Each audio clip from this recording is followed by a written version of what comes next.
మనిషి ఆర్థికంగా ఎదగడం ఒక ఎత్తు అయితే పేదలను ఆర్థికంగా ఆదుకోవడం మరో ఎత్తు. ఈ నేపథ్యంలో ప్రకాశం జిల్లా మార్కాపురం పట్టణంలోని నిరుపేద మైనార్టీ కుటుంబంలో బిడ్డ వివాహం చేయుటకు ఆర్థిక స్తోమత లేక పలువురిని ఆశ్రయించగా ఎవరు ముందుకు రాకపోవడంతో విషయం తెలుసుకున్న BJP minority Morcha state vice president Shaik Shabana స్పందించారు. మీకు నేనున్నాను అంటూ భరోసా కల్పించి ఆర్థిక సహాయాన్ని అందించారు. ఆ నిరుపేద కుటుంబంలోని ఆ బిడ్డకు తన సొంత ఖర్చుతో నిఖా చేశారు. ఓ తల్లిగా మహిళగా దాతృత్వంతో ముందుకు రావడంతో పలువురు ఆమె దాతృత్వానికి ప్రశంసిస్తున్నారు. పట్టణంలోని జగదీశ్వరి థియేటర్ సమీపంలో గల ప్రైవేటు ఫంక్షన్ హాల్ నందు నిఖా చేశారు.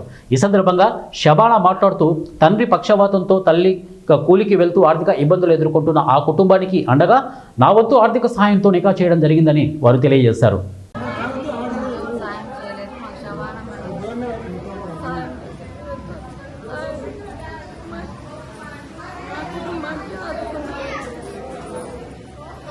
ఏదో నా చేత నేను సాయం నేను చేశాను.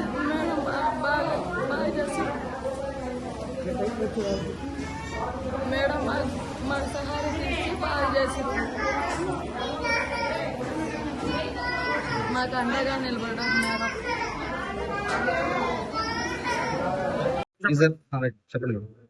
ఈ కార్యక్రమం చేయడానికి కారణం నేను ఏదో పబ్లిసిటీ అవ్వాలని కాదు.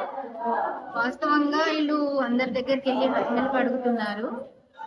ఇది నాకు నచ్చలేదు. ఎందుకంటే ముస్లిమ్స్ ఒక లేడీ బుర్కా వేసుకొని అందరి దగ్గరికి వెళ్ళి హెల్ప్ అడగటం చాలా బాధగా అనిపించింది. నేను చేయాలి, నా చేతనైన సహాయం నేను చేస్తానమ్మా. ఏడుస్తున్నారు నా దగ్గరకు వచ్చి, నాకు చేతనైన సహాయం చేయండి, హెల్ప్ చేయండి అని. నేను అనుకుంటే ఏదో గిఫ్ట్ ఇచ్చి వదిలేయచ్చు, కానీ వాళ్ళు అడుక్కున్న అందరూ తీసుకొని వెళ్తుంటే అడుక్కోమంటున్నారు. ఇది నాకు నచ్చలేదు. ఇది పబ్లిసిటీ చేయాలని కూడా నాకు లేదు. మామూలుగా మా ముస్లిమ్స్ తో మనం హెల్ప్ చేసామంటే పబ్లిసిటీ చేయకూడదు. కానీ దీనికి కారణం ఏంటిదంటే నేను ఇంకా ముందుకు వస్తారు, ఇలాంటి పేదవాళ్ళకి హెల్ప్ చేస్తారు. ఆడపిల్ల పెళ్లి చేయటం అంటే చాలా పెద్ద విషయం. అంటే ఒక పుణ్యం, హజ్ చేసినంత పుణ్యం మా ముస్లిమ్స్. నా చేతనైన సహాయం నేను చేశాను. దగ్గరుండి ఈ పెళ్లి నా శక్తిని మించి నేను చేయలేదు, నాకు శక్తి ఉన్నంత వరకే నేను చేశాను. ఇది చూసిన వాళ్ళు కూడా మనము హెల్ప్ చేద్దామనే ఉద్దేశంతో చూసి అని చెప్పి నేను ఇంటర్వ్యూ మాట్లాడుతున్నాను. దీనికి కారణం ఏదో నేను పబ్లిసిటీ అవ్వాలి, నాకేదో పైనుంచి గిఫ్ట్లు ఇస్తారు,